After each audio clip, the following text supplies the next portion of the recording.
نہ رکھا غیر سے کام، انہیں جانا انہیں مانا، نہ رکھا غیر سے کام۔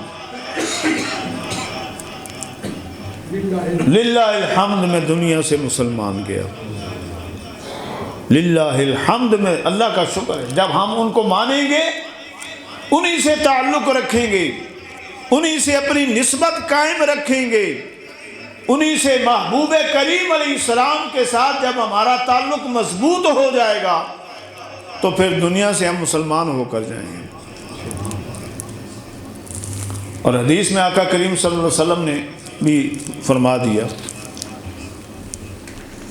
بخاری کی حدیث میں، لا یؤمن احدکم حتی اکون احب الیہ من والدہ وولدہ والناس اجمعین۔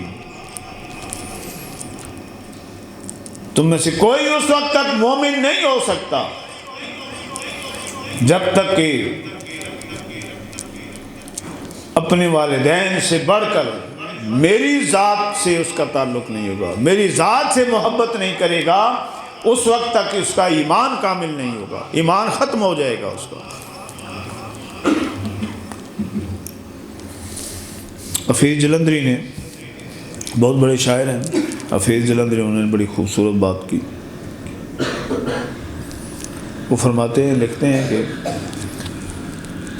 محمد کی محبت دین حق کی شرط اول ہے۔ پہلی شرط ہے حضور کی محبت جزو ایمان ہی نہیں، اصل ایمان ہے۔ محمد کی محبت دین حق کی شرط اول ہے، اسی میں ہو اگر خامی تو سب کچھ نامکمل ہے۔ محمد کی غلامی ہے سند آزاد ہونے کی،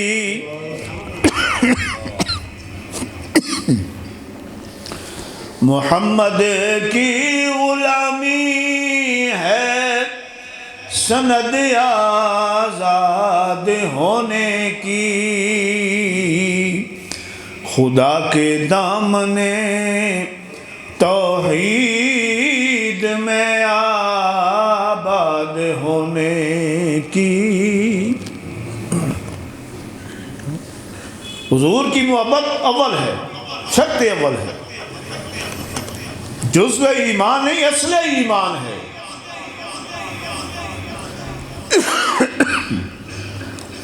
اور حضور کی غلامی ہی آزاد ہونے کی سند ہے۔ حضور سے نسبت ہوگی تو کل محشر میں شفاعت ہوگی۔ نجات کا سبب تب یہ ہے، سبب یہ ہے کہ حضور کے ساتھ اپنا تعلق مضبوط کر لو، حضور کے ساتھ اپنی نسبت کو قائم کر لو، غلامی میں آ جاؤ، حضور کی غلامی میں۔ صرف توحید سے کام نہیں چلتا، صرف بندہ کہے جی توحید لا الہ الا اللہ، لا الہ الا اللہ، اللہ کو ایک مانتا ہوں، اللہ وحدہ لا شریک ہے، اس میں کوئی شک نہیں ہے، وہ اللہ کی ذات وحدہ لا شریک ہے، کوئی شریک نہیں ہے اس کے ساتھ، وہ اکیلا ہے۔ لیکن حضور کی ذات کے ساتھ جو تعلق ہے وہ خدا سے تعلق مضبوط تب ہی ہوتا ہے جب اس کے محبوب کے ساتھ تعلق ہو۔ خالی بندہ لا الہ الا اللہ پڑھتا رہے، عیسائی بھی تو لا الہ الا اللہ پڑھتے ہیں، یہودی بھی تو لا الہ الا اللہ پڑھتے ہیں، لیکن نہیں، بات نہیں بنتی جب تک کہ لا الہ الا اللہ محمد الرسول اللہ صلی اللہ علیہ وسلم۔ حضور کے ساتھ تعلق جو ہے یہی بات بنتی ہے۔ قرآن میں اللہ نے اس کا ذکر فرما دیا۔ اللہ نے قرآن میں فرمایا قُلْ إِن كُنتُمْ تُحِبُّونَ اللَّهَ فَاتَّبِعُونِي يحببكم الله ويغفر لكم ذنوبكم واللہ غفور رحیم۔ اللہ نے فرمایا میرے محبوب آپ ان کو بتائیں نا اپنے غلاموں، قل ان کنتم تحبون اللہ، اور اللہ سے محبت کرنا چاہتے ہو، اگر تم یہ چاہتے ہو کہ اللہ تم سے محبت کرے تو کیا کرو؟ ڈائریکٹ تو بات نہیں بنتی ہے نا، ڈائریکٹ والا سلسلہ تو نہیں ہے۔ فرمایا فاتبعونی، میرے محبوب کی اطاعت کرو، میرے محبوب کی فرما برداری کرو، میرے محبوب کی اطاعت کرو گے تو یحببکم اللہ، پھر اللہ بھی تم سے محبت کرے گا۔ اللہ کی محبت مشروط ہے اس کے محبوب کی محبت کے ساتھ۔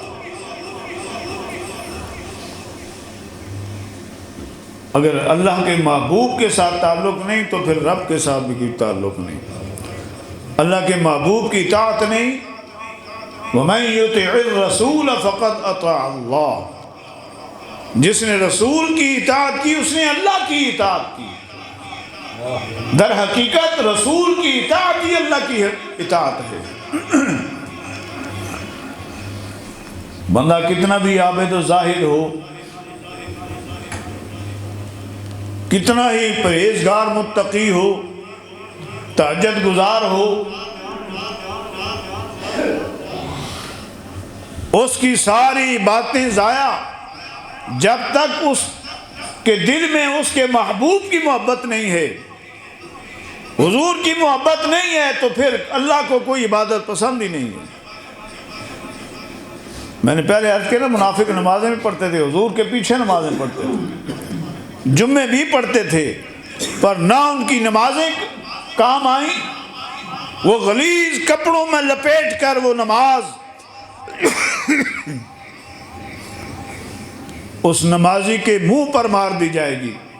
جس نمازی کا یہ خیال ہو، جس کا یہ عقیدہ ہو کہ نماز میں حضور کا خیال آ جائے تو نماز ٹوٹ جاتی ہے معاذ اللہ، جس کا یہ عقیدہ ہو کہ نماز میں حضور کا خیال آ جائے تو نماز ٹوٹ جاتی ہے، وہ نماز گندے کپڑے میں لپیٹ کر اس نمازی کے منہ پر مار دی جائے گی کہ میرے محبوب کی اس متبرک اور مقدس ادا کو اگر تم مبارک ادا سمجھ کر ادا نہیں کرتے تو پھر تمہاری نماز کیا ہے؟ یہ نماز تمہیں ملی کس کے صدقے میں ہے؟ اور جس کے صدقے میں تمہیں نماز ملی ہے اسی کا اگر تصور نہ آئے، وہ نماز ہی کیا ہے جو خیال یار میں نہ ہو۔ جس نماز میں خیال محبوب نہ ہو وہ نماز کیا ہے؟ بندہ جب کھڑا ہوتا ہے نماز میں اللہ اکبر، وہ کہتے ہیں اللہ اکبر، ہاتھ باندھ دیتے، اس کو یہ خیال تو آتا ہوگا کہ یہ نماز کس نے ہمیں عطا کی ہے، کس کے ذریعے سے ہمیں ملی ہے یہ نماز۔ جب اتحیات میں بیٹھتا ہے تو السلام علیک ایھا النبی، جب یہ پڑھتا ہے تو ذہن میں نبی کا تصور تو آتا ہوگا کہ میں کس نبی پر درود و سلام پڑھ رہا ہوں، اور اس نبی پر اگر درود نہ پڑھا جائے نماز کے اندر تو نماز ہی قابل قبول نہیں ہوتی۔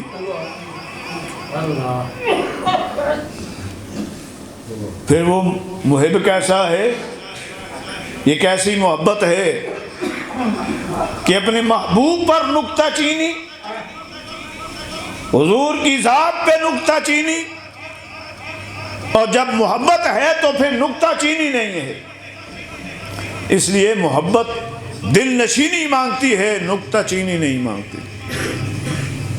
کبھی آپ نے وہ لیلا مجنوں کا قصہ پڑھا ہوگا، فرضی قصہ ہے یا حقیقی اللہ ہی جانتا ہے، کہ مجنوں لیلا پہ عاشق تھا اس کا، اور ہر وقت مجنوں کے تصور میں لیلا کا ہی تصور رہتا تھا۔ تو کسی نے پوچھا نا لیلا سے، کہا اوے مجنو، لیلا تو تیری کالی کلوٹی ہے، نہ اس کا کوئی رنگ ہے نہ اس کی کوئی شکل ہے، تو اس پہ عاشق ہو گیا؟ تو اس نے کہا اوے میری آنکھ سے دیکھ، لیلا ساری دنیا کی عورتوں سے حسین ترین عورت ہے، میری آنکھ سے دیکھ سے۔ تو محبت جو ہے وہ دل نشینی مانگتی ہے، نکتہ چینی نہیں مانگتی ہے۔ عاشق اگر اپنے معشوق کی نکتہ چینی بیان کرنا شروع کر دے، عیب ڈھونڈنا شروع کر دے، تو وہ عشق اس کا جو ہے وہ کامل نہیں ہے، وہ اپنے عشق کے اندر ادھورا ہے۔ عشق تو یہ ہے کہ معشوق کی ہر ادا کو وہ اپنی پسند بنا لے، اپنے سینے سے لگا لے، اپنے دل میں بسا لے۔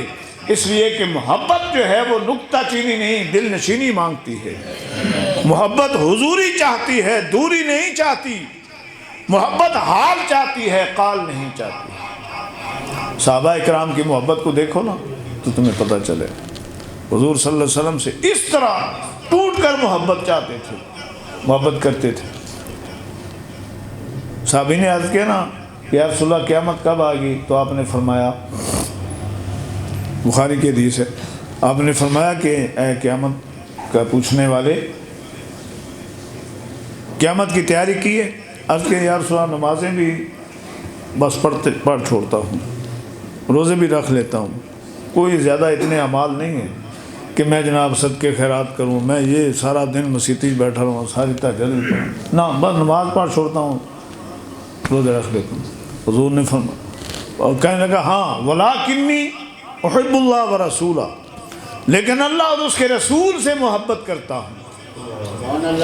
میرے آقا علیہ السلام نے فرمایا اگر تو اللہ اور اس کے رسول سے محبت کرتا ہے نا، قال انت ومع من احببت، تو جس کے ساتھ محبت کرتا ہے نا تو کل قیامت کے دن اسی کے ساتھ اٹھایا جائے گا۔ تو ہم اگر حضور کی اطاعت کریں گے، حضور کی فرما برداری کریں گے، حضور کے ساتھ محبت رکھیں گے،